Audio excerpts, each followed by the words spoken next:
така може да кажеме ретка чест за Македонија да имаме не само филмови, туку и режисер од Америка, од независната сцена. И сега имаме малку разговор, неколку прашања, значи first, nice to having you here. As I told you, on the whole, it's a really rare occasion in Macedonia that we have some American directors, especially from independent scene. So, my first question that I wanted to ask is, how is regarding the financing the films, independent films in USA? Because in Europe we have still some system. We apply to agency. It doesn't need film to be commercial to have some, to bring the money back. So I know that it's maybe even harder. And because I know that there is a 12 or 14 years from your first film, this film, and the second film, The Girl. So I wanted to ask how some opinion about the situation in USA. How is to make independent film in USA? Okay. And am I speaking in English and then you're translating? I think they understand. Yes. I think they understand. You understand if I speak in English? Треба да се преведе, сепак што... Да? Okay, then I will translate. Okay, so first thank you for coming out on a rainy night. Прво се заблагодарувам што дојдовте на оваа дождива ноќ. And I'm very sorry that the film was not subtitled. Се извинувам дека филмот не беше сабтитриран. Титлови. Дека немаше титлови. Is that right? It was no subtitles in Macedonia. So it's terrible for a film director to learn that. I'm amazed that you stayed till the end. That's my problem. Да, се извинува и вика дека е одушевен дека сте останале до крај. И јас како иницијатор на ова проекција исто сакам да се извинам пред публиката и да ви се заблагодарам дека останавте и покрај тоа што немаше македонски превод, што мислам е крајно необично. Поготово пошто не знаеме зошто немаше превод. И тоа не се случи денеска, се случи и вчера, и завчера. Значи 3 дена немаме превод. Но, поентата е дека и без преводот се надевам дека овие слики директно тука се господите кои не зборуваат ни еден збор, нити шпански, нити американски. Самите нека кажат дали разбрале или не разбрале, или дали почувствуваат. Пошто филмот е визуелен медиум и поентата е да се донесе уметник кој ги пренесува чувствата и мислите преку слики, а не преку зборови. И дека на таков уметник нема да му наштети дури ако некој му ги одземе зборовите. Браво. Точно. И сега да Браво.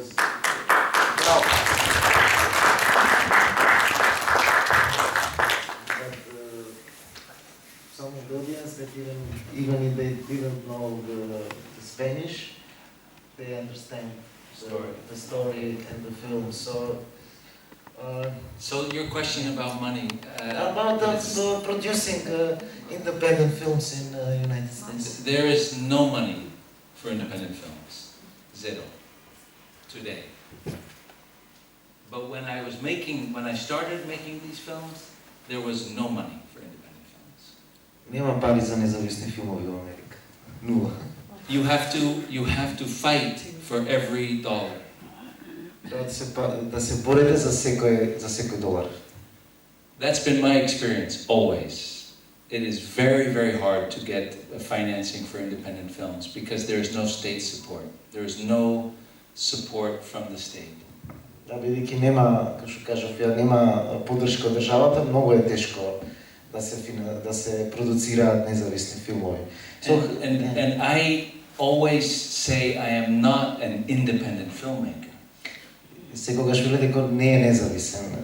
Because the only independent filmmaker has to be very rich. Единствениот независен филмач во Америка треба да биде навистина богат. Mel Gibson. Mel Gibson. Passion of the Christ, Apocalypto. He paid his own money. to make those films. Today, Francis Ford Coppola is making his new film. He's paying himself $120 million. Independent filmmaker.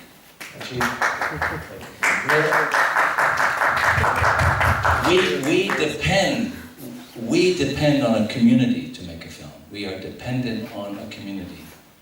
Yeah, that's how come? How is the way? For example, you have to go to ask for sponsors, or you have to, or it's like support, some working pro bono. You know, that was like filmmaker myself. Yes. That was one of the things that I was really curious. Yeah. So this film started as a student film. It began as a student film. So the crew were all students, and the equipment was from the university. So the cost was very low. But even with a very low cost, I had to spend years trying to get money to pay for the film stock, to pay for the food, to pay for... Okay, сака да каже дека овој филм почнал како студентски филм и дека е снимен со неколку години со помош на опремата од факултетот и дека и покрај сите работи што можел да ги земе, се вика без пари, сепак е сниман повеќе години. But that's one of the reasons, because this film was producing shooting a couple of years. But I think that also I'm really curious about that because on both your films, Girl and Ciudad, you work with the non-professional actors. Especially in this film, I think that all of them are non-professionals. There is no professional actor in the film, as I... there are two. Two? Okay. Is the father one of the actors? The puppeteer? The puppeteer. Yes. He's Jose Ravelo, Cuban actor. Yeah, he was really good. But he's a Cuban actor who was always dreaming to be a movie actor from his childhood in Cuba. He always wanted to be like Marlon Brando. And he knew that Marlon Brando studied with Stella Adler in New York City. So Jose, who's from Camagüey in Cuba, he's from the cane, sugar cane, not from Havana, from the country. He dreams to go to New York and study with Stella Adler. I'm saying too much for you to translate. No, го разбирате ли да ви преведам? No, go ahead. I think it's... So, he goes to New York as a young man. He gets to New York, he studies with Stella Adler. He is determined to be an actor, and he starts working. And for 25 years, he only plays waiters and doormen. He's in many, many big films, no dialogue. This was the first film. I'm a student. It's the first time he had a role in a long, long life. But he was so in love with cinema that he kept working. He's in many films that you've seen, big films, but you never see him. He's in the background cleaning the table, and so it showed me that the problem is the system. Because when he was offered a small student film, I think he did a beautiful job. I think his performance is great performance. And he just needed someone to give him a chance. So my next question is, in your work with non-professional actors, do you have, especially for this film, because I noticed that this film is have some documentary look, not just regarding the story, but there is some authenticity in the scenes and in the actors. Did you start it with some finished script and story, or did you manage the story and the script when you work with the actors? Because as I understood, there was also some kind of workshop. You work with them. You know, what is the acting, how to act, and why. And in that process, you managed to make the film and the story. Yeah, that's right. Because that was the case. That's right. Yeah. So this film, the last story is the seamstress, the garment worker. I knew I wanted to make a film about the sweatshops in New York City. The sweatshop, Yeah, that's was šijenje. the garment factories. Yeah. But I had a political motive. I had a political agenda, which was to denounce the return of slavery, because the seamstress workers are not paid. I wanted to denounce the slavery coming back in the sweatshops. I went to the garment workers, to the women, and said, I want to make a film with you. And I spent 18 months working with them. I interviewed them. I interviewed maybe 300 of them after their work at night. And I always asked the same question. What is the hardest, most difficult part of your life in New York City? The hardest thing you face? And I thought they were going to say slavery. No, they don't pay me. None of them talked about that. Zero. Mostly they are women, and mostly they said the hardest thing was to leave my children when I came to New York. To leave my children in El Salvador, in Mexico, in Guatemala, and come to New York. To be a long-distance mother. Madre a la distancia. They all said the same thing. So I realized my idea was inadequate. How do you say? It was not enough, not sufficient. I needed to find a way to make the film about their idea. To make the film about... So this is before writing a script. Beginning to listen. Then I wrote a story that combined the two. The not being paid and the mother who's far away. And it was a short script, maybe 15 pages, and I presented it to them, just like this, in a group like this, on a Sunday. The only day they didn't work was Sunday. You need to translate it? Probably.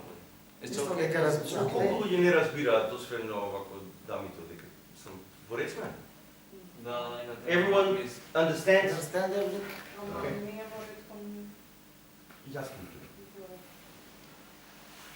Really? Yeah. I'm sorry I don't speak Macedonian. But I know Do that you speak Spanish? Were Yes. the interviews in Spanish? Yes, I speak Spanish, yeah. All the interviews were in Spanish. So, I present the story to the women. And when I have finished telling them the story, they say, thank you very much. We're going to talk about it now. We're going to have a meeting and discuss your script, and you can leave the room. So they told me to leave the room. I went outside. It's New York. It's February. It's very cold. And I went outside because I thought maybe 5 minutes. For 45 minutes, I'm outside and they are talking about the story. Then they invite me in and they said, this is what we think of your story. And did you change? Yes. Change something? So I'll give you 2 examples. They formed small groups of 5 or 6 women. They had small groups, they discussed it, and then they presented, each group presented to me their notes. They had 2 objections. One objection was, there was no prayer in the film, in my script, no prayer. They said, when we are feeling hopeless or desperate, we pray to God. I said, I don't know how to pray. I'm not sure how to pray, but if you want a prayer in the film, you have to explain to me. I don't want to see it like every movie, the inside of a church, with Christ and then tilt down and the woman is on. I don't want to see that. Tell me, where do you pray? What is prayer? How do you pray? And so I began to interview them about prayer. And they all said, not I pray in church. No, I pray at work. I pray on the way to work. I pray on my way home, in the subway. I pray in the subway. I heard this, I pray in the subway so many times. I said, the train is like a church, moving church, you know. Everyone is praying in that train. So I wrote the scene in the... Okay, that was an example where they made a suggestion that I accepted. Because the relationship is a collision. How do you say, like, you know? Yeah, so good collision. The filmmaker, the storyteller, and the community that's making the story. It's a very complicated relationship. Who has the power? The filmmaker has the power. How do you develop a real collaboration of trust? Number one, you have to spend time. Many years. Number two, you have to be able to really listen. You have to be willing to accept things. You know, this film is about a mother who left her daughter. That wasn't my film. That's the film they wanted. This film has a prayer. That wasn't my film. But here's another thing they wanted. They said the ending is no good. Why?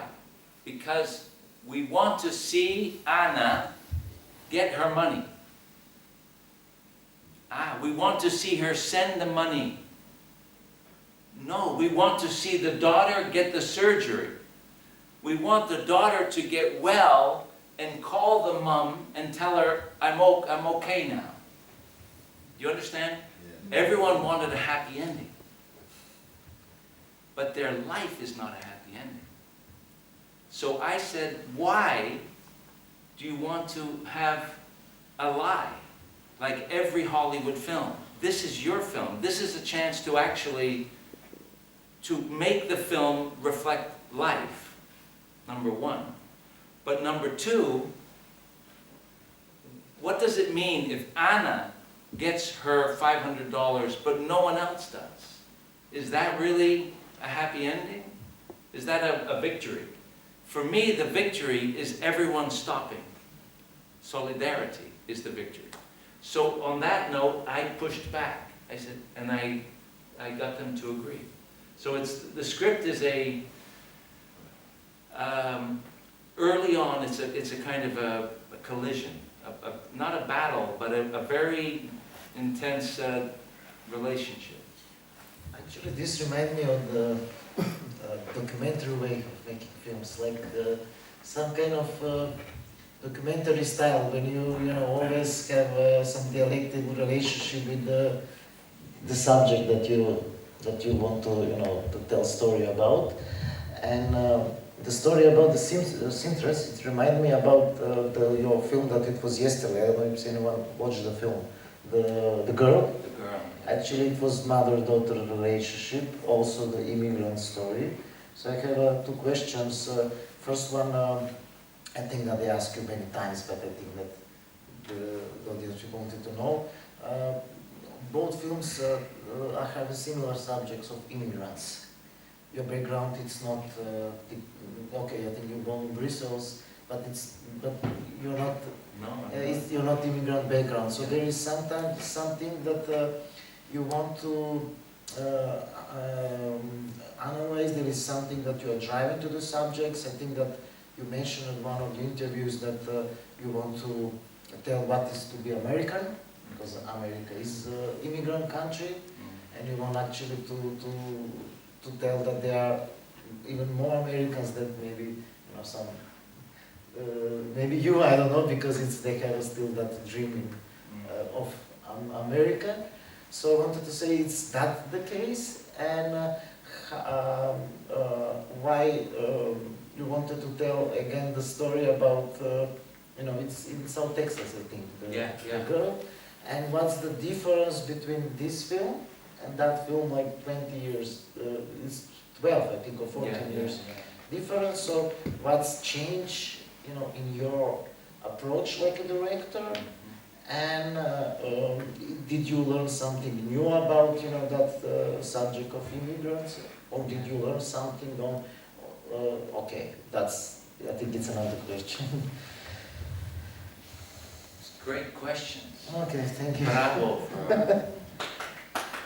Yeah, very good questions. Why make a film about immigrant life? Why? Why you? Why me You. make a film about immigrant life? Exactly. So when I made this film, I went to the first festival, Toronto, and then many festivals. And everyone asks me, are you Latino? Do you have like a Mexican grandmother or maybe a great-grandfather from Peru? Or I don't. So because of that, there's a big question, why? And my answer was basically, my understanding of the world I'm living in, my understanding is the immigrant, the uprooted, is the central character of our age. Does that make sense? The central character. It's not a marginal character. It's the central character. To be uprooted is to live in this world. That is the defining experience. And to not be uprooted, to hold on to something, is a very difficult battle, increasingly. So for me, the character of the immigrant is central. My own experience, personally, maybe is relevant, because when I was 5, my family left Boston. We went to Belgium. I was in a Belgian school, speaking French, learning Flemish. I thought I was Belgian. When I was 10, they moved to London. Now I was an English boy. I never understood really where's my home. But it's a different kind of immigrant experience, very different. But that's number one. The immigrant is central. 2, the political movements against immigrants are very, very dangerous. And they feed on our ignorance. They need ignorance in order to say, like Donald Trump, right? All Mexicans are rapists. That is why he was elected president. All Mexicans are rapists. So I wanted to try and make a film that would give us a little idea of what it's like from the inside, even though I'm on the outside. That's the first thing. In this film you saw tonight, there is Joe Regano, the contractor. He talks like this. He's a Martin Scorsese actor, by the way. If you like, he's in Casino. He's in a number of Scorsese films. He exploits the workers, right? Exploits the workers, but we never make him accountable for that in the film. We never see his responsibility at the end of the film. When I was traveling with this film all over the United States, many Americans, Anglo, white Americans, said, I feel so sorry for those people, like the immigrants. And it sounded like they had nothing to do with it. Like no blood. Do you know the expression, no blood on my hands? But the immigrants come to the United States to do all the shitty work. They do all the hard work for us. So we are responsible. So I decided I wanted to make a film in which the Anglo is forced to confront that responsibility. That was the starting point for the girl. Why 14 years? Because I could not get the money. The girl was supposed to be made 5 years earlier with an English actress named Emily Blunt and a different little girl. I was on location ready to start filming when the financial crisis closed our film. So, some of you are filmmakers, no? Some of you are filmmakers. The experience of being a filmmaker is mostly not making films. It's mostly trying to make films, but not making them. Very few exceptions. If you think in the United States of Woody Allen, or the filmmakers who have been able, Jim Jarmusch, many films. But for every Jim Jarmusch, there are 10,000 trained, serious, dedicated filmmakers not making films. We try to make the films. We write the scripts, we bring the community, we get everyone excited, we get some grants, we go to film, we cannot make the film. So most of my films have never been made. They're written, etc. That's just life. What else did you ask? I forget what else. What change of your approach as a filmmaker during the 10 years? Because this film is, you can see neorealism, influence, the Sika. The girl, there is still, you know, that realism, but there is some kind of little bit different vibe that I can feel it. So there is little change in the approach. Yeah. Like I know that most of the actors are still actors. The girl is not. You know, the Mexican girl. So there is something that it's changed, like from your approach. Yeah. So I don't know if anyone has seen The Girl, because if they haven't seen it, it's one person, two people. Okay. Okay, so for those of you who've seen it, the main character is a movie star. She's an Australian actress named Abby Cornish. She's in order to get money to make The Girl, I was told I have to have a famous actress. Okay. I did not want that. I wanted to work with a woman from the area. In developing The Girl, I spent 2 years traveling the border with a Mexican writer and listening to the stories of the border.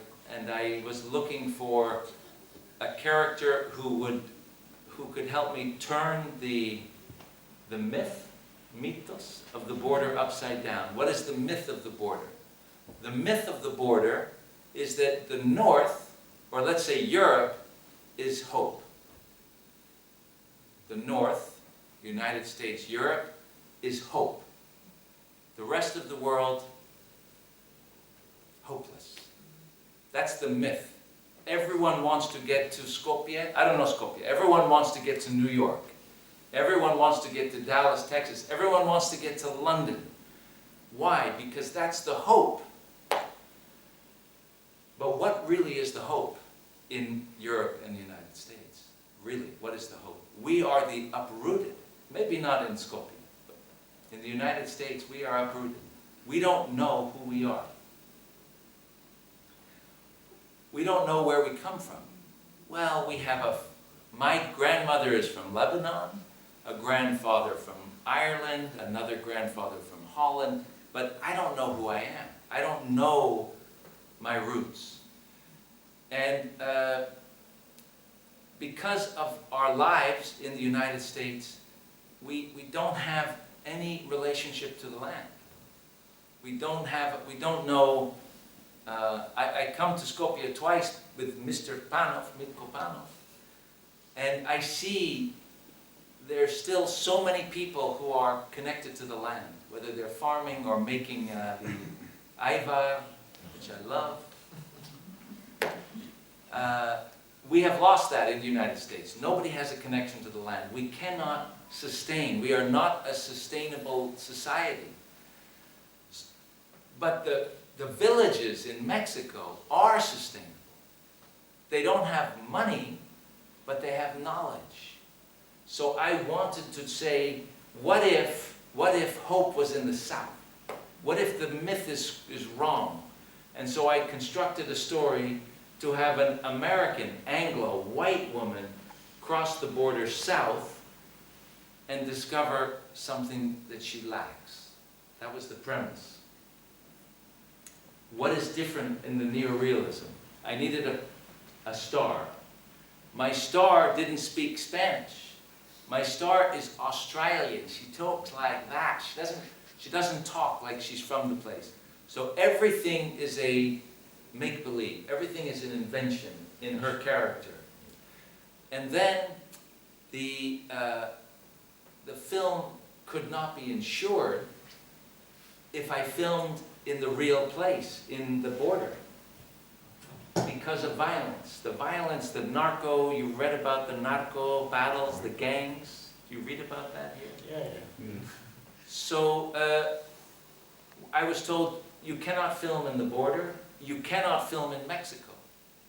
So neorealism is to film people in the real locations where they live, to work with real people in their places.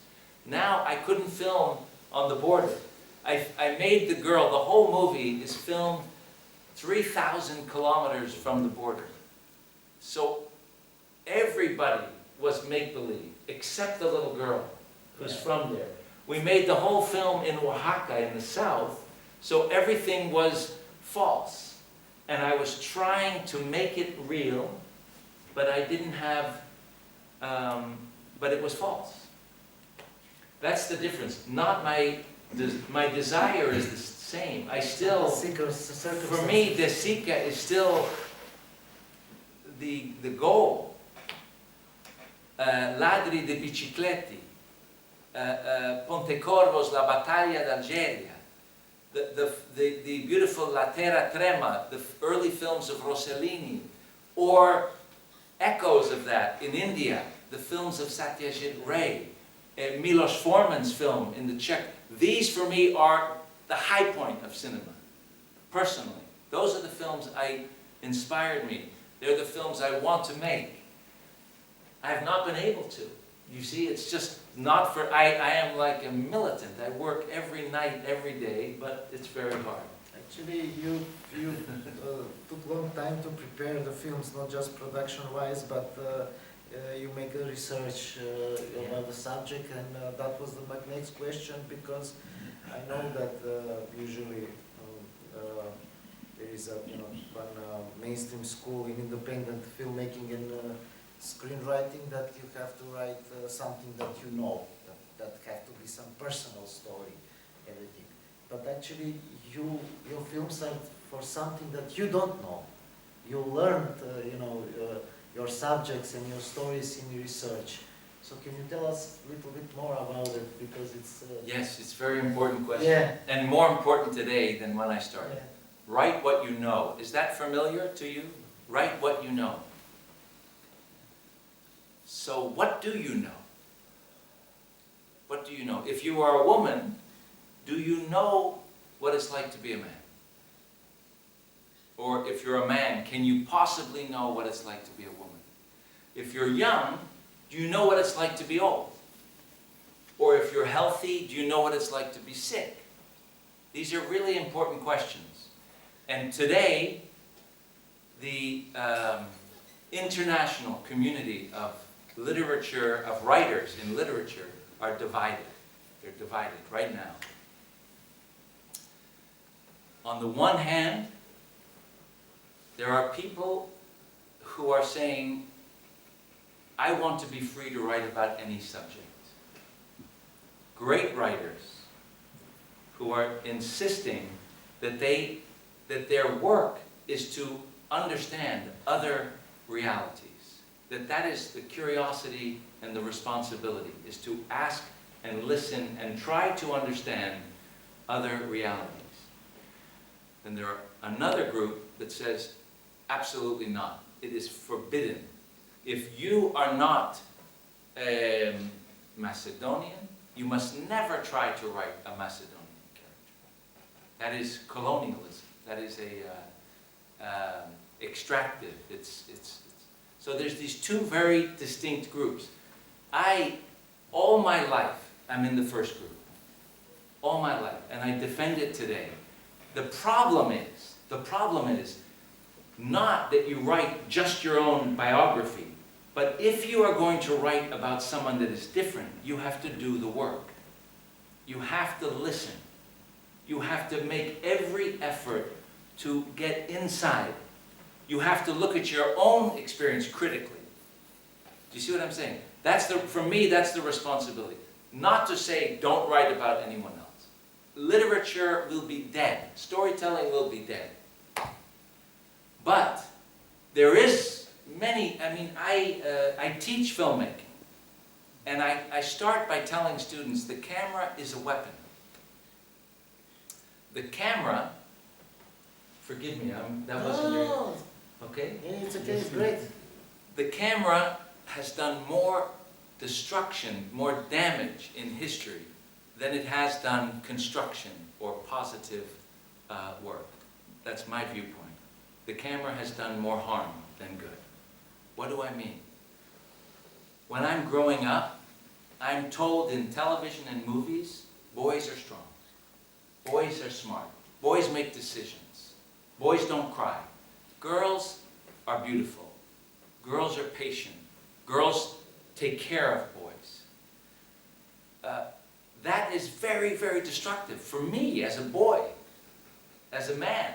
For any man in this room, if you have to live always the strong, always the smart, always the one in charge, it's a disaster. It's a disaster. Film and television told me when I was growing up about cowboys and Indians. You know, the Westerns, from the cowboys are the heroes, the Indians are savages.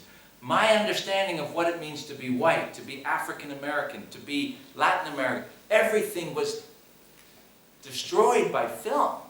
I am spending my whole life recovering from the miseducation of the camera. So, it's not a happy, you wanted a happier topic tonight, I'm sorry, but that's really how I feel. That's also the film, so... That's how I feel. So, the camera is a weapon, therefore do not touch it until you are really aware of where you're pointing it and why. To me, it's very important, and especially in documentary films, because documentary films, they don't start with a story, they start with an idea, a theme, they just start filming. Let's go to the gypsy community and film. Please, no. Go to the gypsy community and listen. Have a drink. Go to a celebration. Maybe listen to some poetry, to the music. Develop a friendship. Find out what the issues are. Spend time learning. It's beautiful to be a student. And when you feel you understand something, ask people, what do you think about it in the community?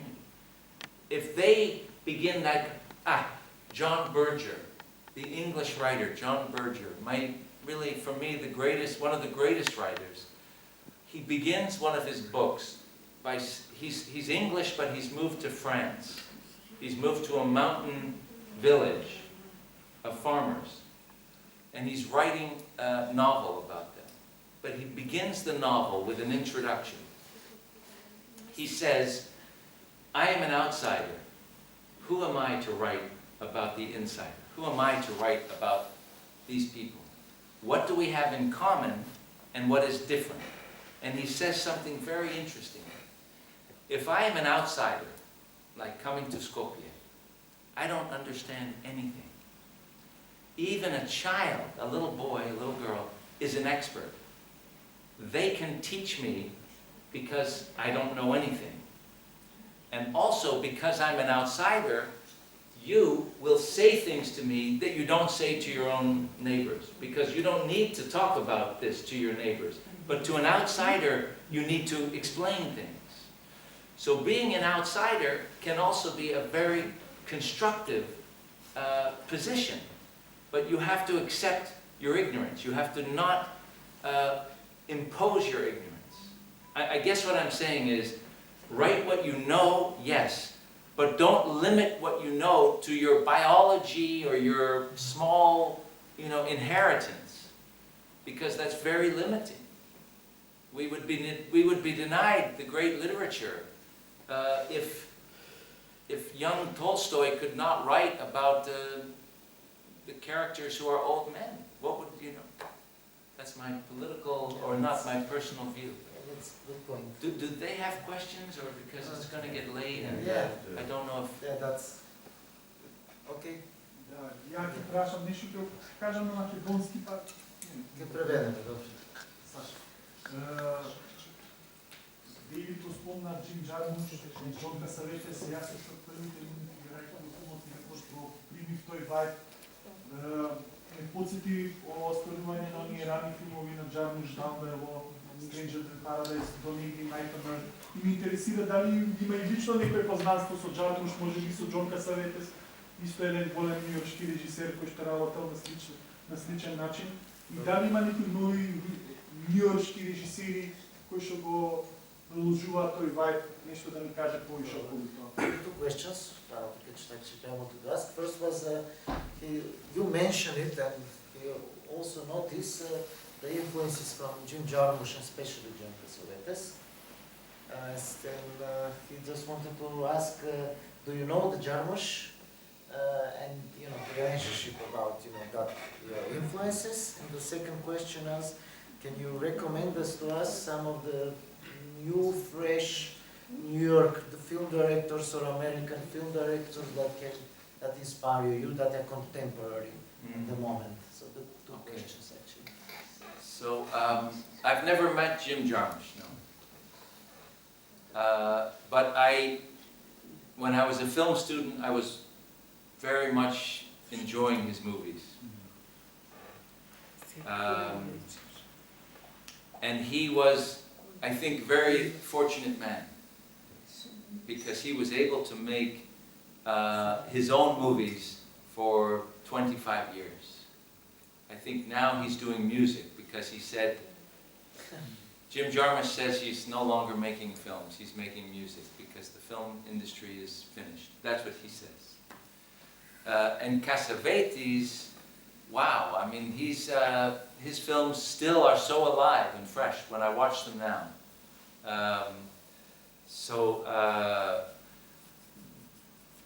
The films of Cassavetes have many imitators in New York and in the US, even today, many imitators. And starting in the 2000s, where you have a language of cinema that is handheld, many of those directors talk about Cassavetes as their inspiration, but I think it's wrong. I think that the language of the handheld camera of the, quote, independent films in the 2000s is nothing to do with Cassavetes. I think it's something different. The handheld camera, which we see in independent films starting in the 2000s, has its roots in documentary. The documentary cinema verite is handheld, starting in the 60s, right? In the mid-60s it became. And the handheld camera of cinema verite, truth, carries a legacy of the truth.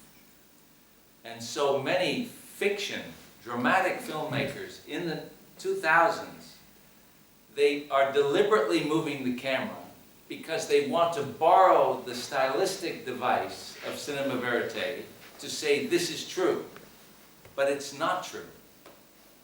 And the filmmakers have no idea, many of them have no idea what they're talking about. So that's not your question, but I think it's interesting that a style, a technical style, becomes a genre. Everything in New York City, I felt like this film, La Ciudad, is ancient. The language is very old, right? No camera movement. Why? I wanted to reject that language because I thought it was already corrupted. The television shows were telling directors, you have to keep moving the camera. The TV series in the US, move the camera so the audience thinks it's real, but what it is false. So I decided, let's not move the camera, because what we're seeing is actually real. That's Cassavetes, though, I think, is the beautiful, they're very truthful films. They're very honest, and they're still very fresh. The new generation of filmmakers, it's a good question. I cannot name filmmakers who are young, working in New York, in the independent world today, whose work I really respond to. I did love one film that was called Beasts of the Southern Wild. Did anyone see that? Ben Zeitlin. Did you see the Beasts of the Southern Wild? Great film. It's a beautiful, beautiful film made in New Orleans, in Louisiana, in 2000 and 13, 14. yeah.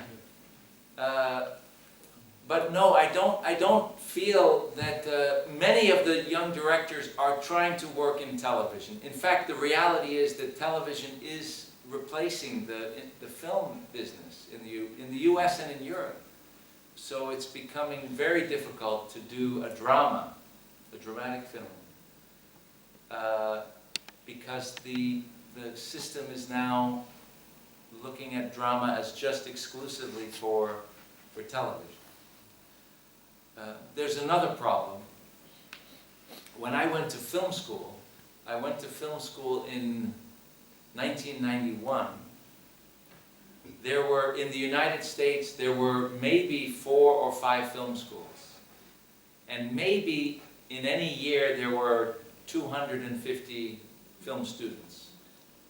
Today, there are probably 250 film schools and 50,000 film students today. And Europe, I think, maybe is similar. There are so many people are studying film. It's How is that a problem? how is that a problem? For one thing, it's like if you think of dentistry, right? Our teeth. There's only so many teeth to fix. There's a limited number of dentists that we need.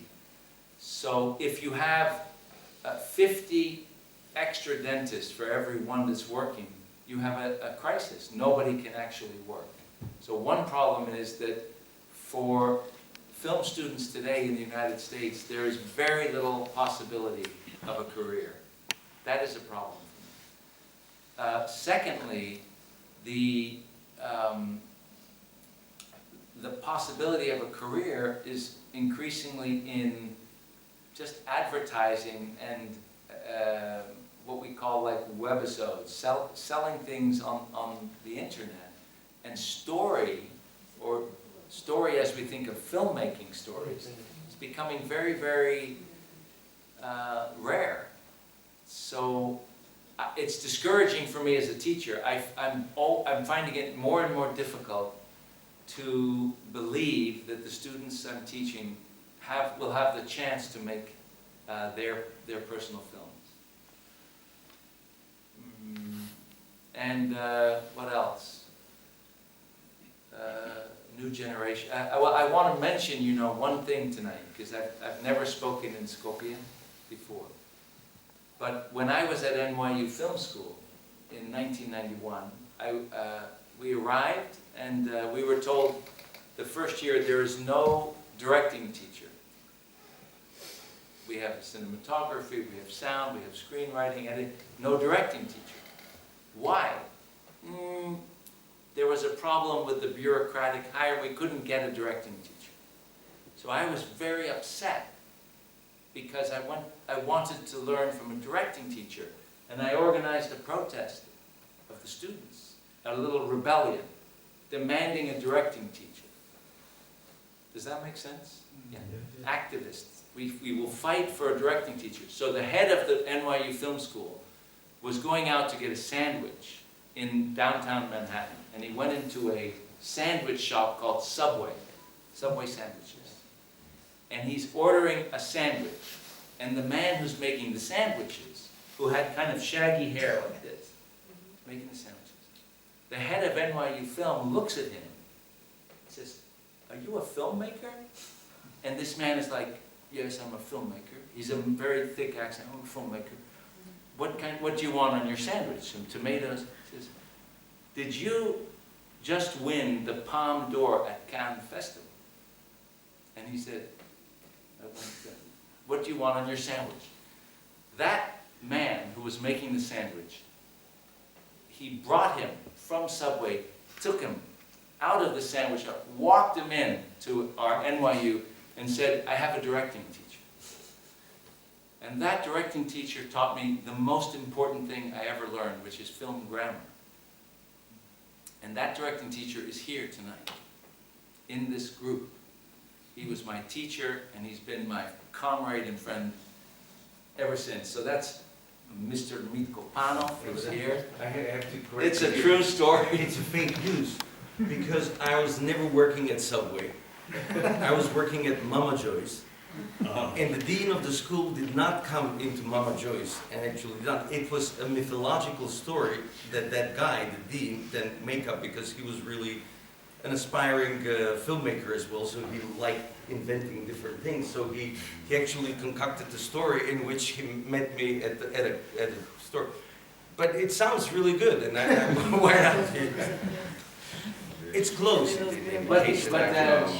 That's how I understand. Mitko arrived at the school and they showed us his film with raised hands, which won the Palme d'Or. And we all said, we want to study with this guy. So I wanted to thank Mitko, because I've never been able to in Skopje. No, I want to thank David for coming here. And I want to apologize once again for the lack of subtitles for the 3 films we were showing in 3 days. And I still think it was worth showing the film, because there's always doubt, like, well, why are we going through all these things? Because it took him really about half a working week, if not whole working week, to prepare all these materials, to get them here, and files, and etc. So it really does hurt when you do a lot, and then, you know. The subtitles. Yeah. Subtitles, luckily, again, I will stress, it's luckily, that's what I said in Macedonian, your films speak through images. And even when the words are stolen, they still communicate. And that's what filmmaking is about. Okay, that's good. Yeah. So it really fulfilled the purpose. You proved that even without the words, you can still communicate. Okay, but the #1 rule of a storyteller, #1, is to respect the person you're speaking to, right? Think about when you have a child, you're reading a story time. You have to respect the listener. And everything we do is in making the film, and the language and the way we speak, is to think about your experience. So then if it's not subtitled, it's a crime. Exactly. That's what so I just wanted to apologize again. It's a crime. I would never have allowed it. If I only learned like 5 minutes ago, I would have said, no, don't show the film myself. And it is very painful for us, filmmakers, whatever you call us, that these things happen. They happen all the time, unfortunately. Sometimes randomly, you know, things get out of control. But they do happen, and it always hurts. Yeah, that's part of our job, you know. We often do things, and then, you know.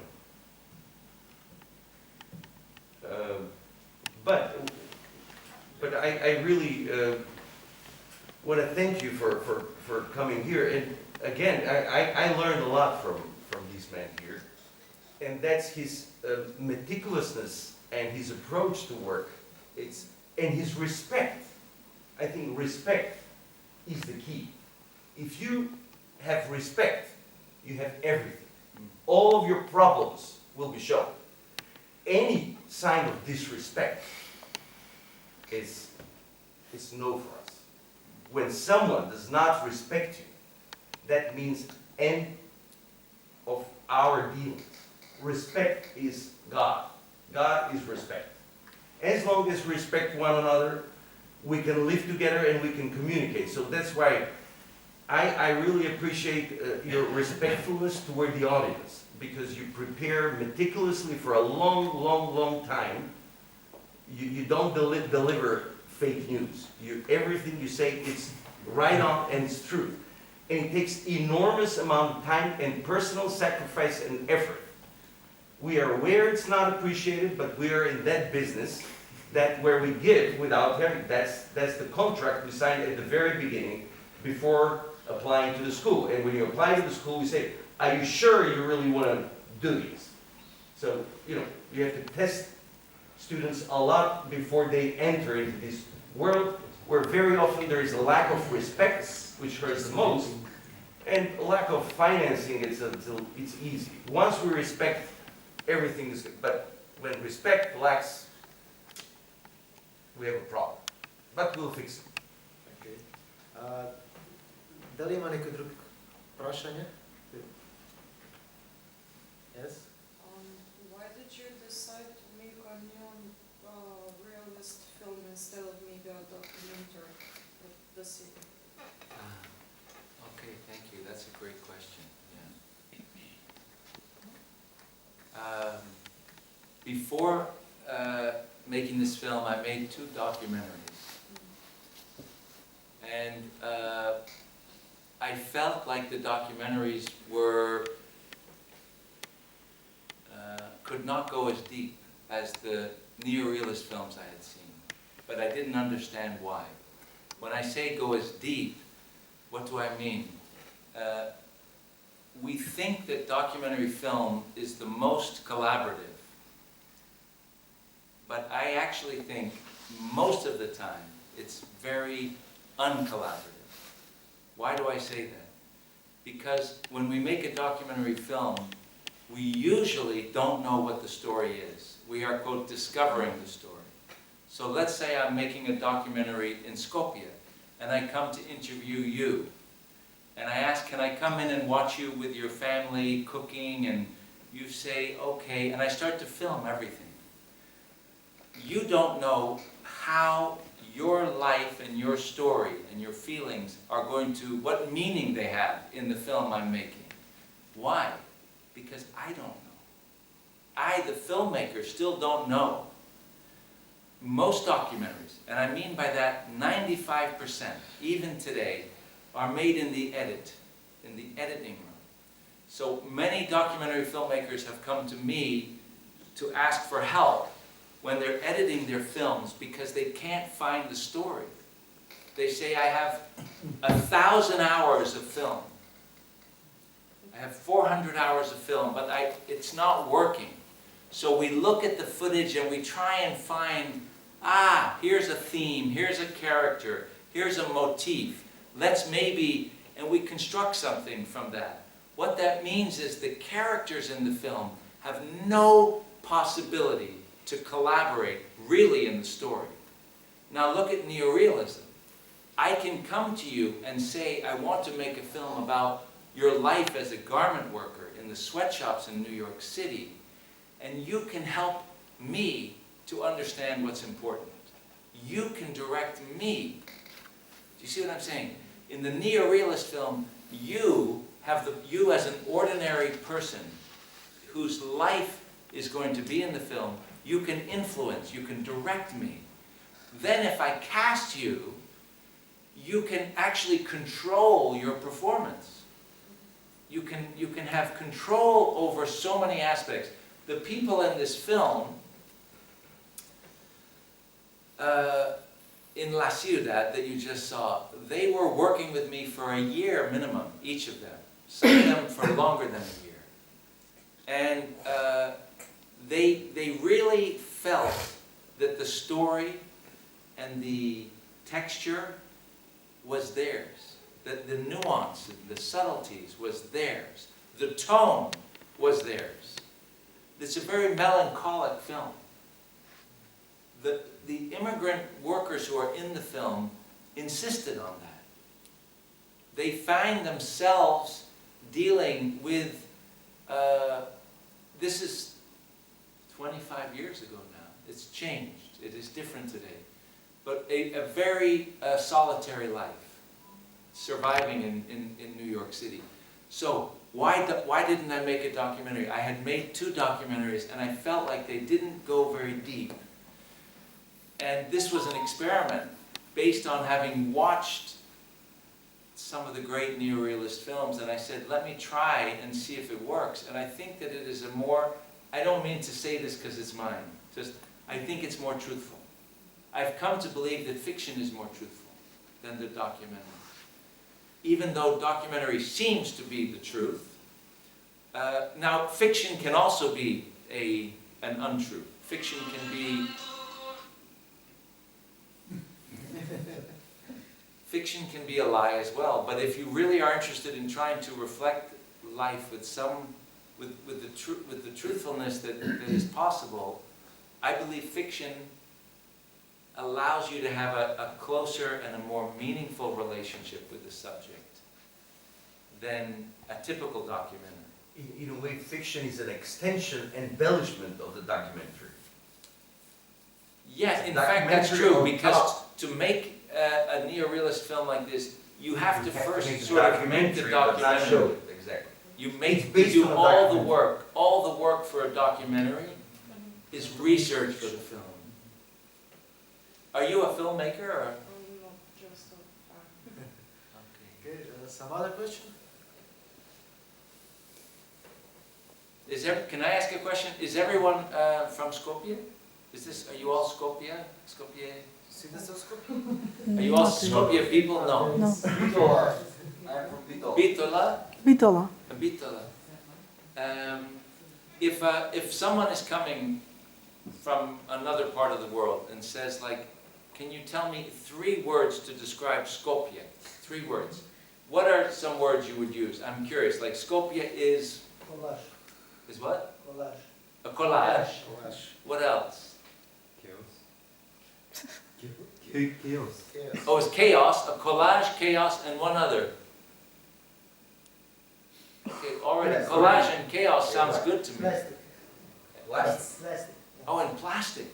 Interesting. Half for country. Half for country.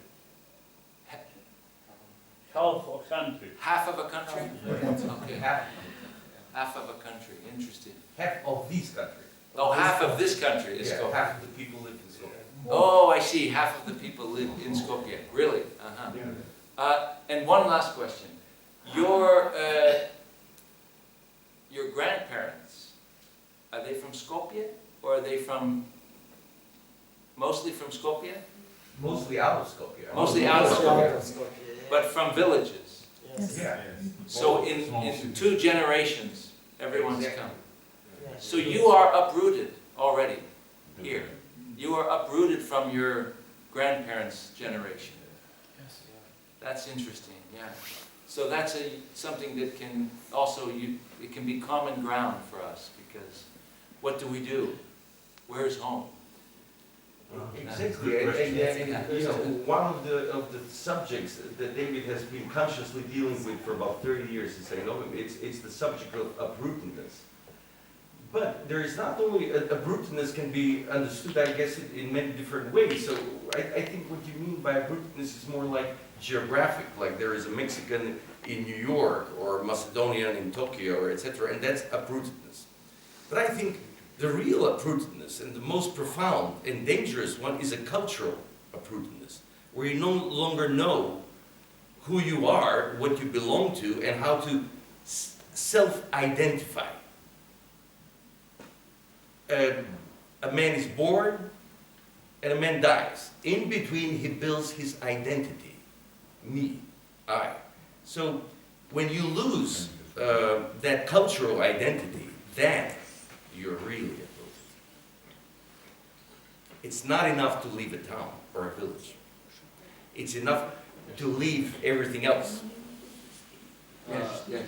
You said before that as a child that you moved from Brussels to London, but you moved with your whole family, and that was more like moving. I think with immigrants the case is leaving. You leave your family, you do it for them, but you're still leaving a place in a way that you're not moving with them. You know, you're not taking your home with you. Yes. You're just leaving. And I agree with you completely. I was only talking about that because people ask me always, why are you so interested in immigration? And I think maybe I did feel completely lost from the age of 5. But it's true, I was traveling with my family. It's totally different. I didn't mean to. But there's a beautiful poem, you know, about the flute. Oh, sorry. No, I just... Yeah. There's a Sufi poem a Rumi poem about the flute. Are you familiar with the poem? And it basically says, I know why the reed flute has such a melancholy, do you know the poem? Yeah. Why it has such a melancholy sound, the reed flute. Because it was cut from the riverbed and taken away from its source. And that to me is so profound in terms of our experiences. I don't want to generalize, but I think it is a common experience of like, we have especially in this last, I'm going to say the last 3 generations, uprooted and uprooted and uprooted. From village to city, from one city to another, from one country to another, from one language to another. And we get to the point where we have to make something new because we can't go back to that. But it's very precarious, it's very dangerous, we can be manipulated. And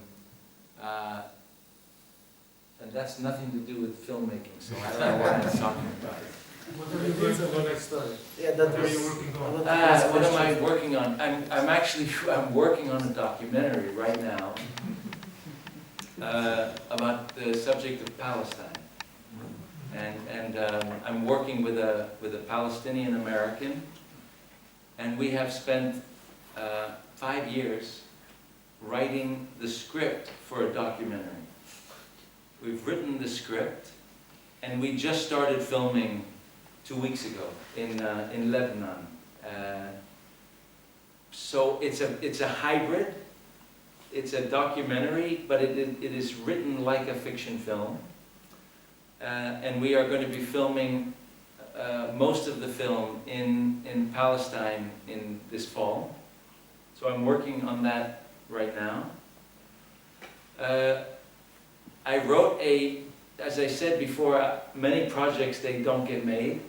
I worked with a journalist on a documentary called Dirty Wars that played here, I think, without subtitles on Friday. And then I wrote a fiction film with that journalist, based on a story about the war on terror, how the war on terror, I'm going to put that in quotes, war on terror, how it is coming back to the United States, coming home. And that is called The Listener, but we cannot get that film made. We're trying to make that film, we cannot make the film. So now we are making it as an audio podcast. This is something new for me. I'm directing an actor named Peter Sarsgaard, who's an American, beautiful actor, to be in it's now a 6-part audio, like a radio play, because we cannot make it as a film. So that's another project. You consider sometimes to make a book. Sasha made books. He I- writes books when he couldn't make films. Yeah, that's right. Rajko Grlić, Yugoslavian director, he also wrote books. Rajko Grlić, I know. Yes, you know him. Yeah. He wrote a book, a bestseller, a few years ago. Really? Yes. The stories from the films he did. The stories from the films he Front of didn't him, make. he made. I thought to make that book. That's so funny. Yeah, he made a great book. Yeah, it's a great book. I'd like to get that book. Is it? There's no English There's or no Spanish English. translation. That's Slovenian, Macedonian, and That's a great. basically Yugoslavian. Yeah, because I wanted to tell the stories of the films I haven't made. Yeah, stories untold. Yeah, was that's the name of an the- ever. And I'm trying for the first time a dramatic comedy called The Body Double, which I hope will be the next fiction film I make. Great. So, But I think that the great thing about your work is your research. That nothing that you write and you do, even if it's a documentary, it's been thoroughly, because documentary is not about fiction. You cannot know what's going to happen. But of course, you know everything what's going to happen if you spend the last 10 years every day and every night researching that subject. And this is what a real filmmaker does. He really does his homework. okay, yeah, 'cause that's That's my friend, That's- so keep that. But, That deserves respect. yeah. So, and thank you for You're welcome. for organizing this and to everyone who came out tonight. I thought there would be only Mitko and his beautiful mom who's here, la mama. But thank you all for staying and for listening. Thank you. Thank you.